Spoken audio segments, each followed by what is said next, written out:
Party representative also desired 100% webcasting coverage on polling day from all the polling stations to ensure transparency. Some political parties also opined that duplication of names in some of the voter list, as also names of migrant workers in the voter list. Cutting across party lines, representative requested the commission to take stern measures to create a conducive atmosphere for free and fair elections.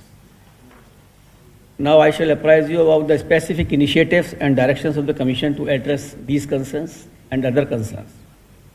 ECI has always recognized that after the voters, political parties are the most important stakeholders in the election process.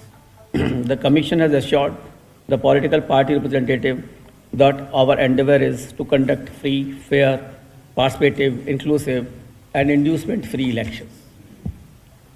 Since our endeavor is to encourage maximum voter turnout, we have also analyzed the specific low voter turnout constituencies. Commission's officers have been holding regular meetings with all district electoral officers and taking stock of ground situations. Let me give you some more details about that. Voter registration. We have to appreciate that the right to vote is a valued responsibility. We should make every effort to participate in the elections to strengthen our democracy.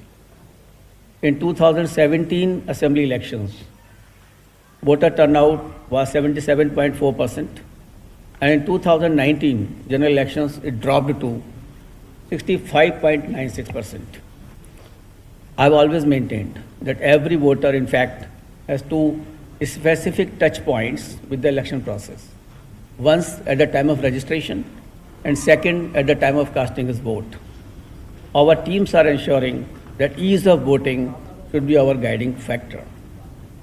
In our recently conducted special summary revision exercise, the final electoral roll, for which we will be published on 5th of January 2022, as on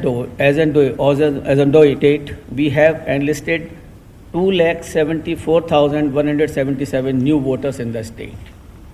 I am happy to inform you that in the process, we have improved our gender ratio from previous 898 to 902, meaning more females have been registered as voters. And I am very happy to say that this time the female have crossed 1 crore mark in the state in the voter list. The final figures will be clear when the exercise will be concluded.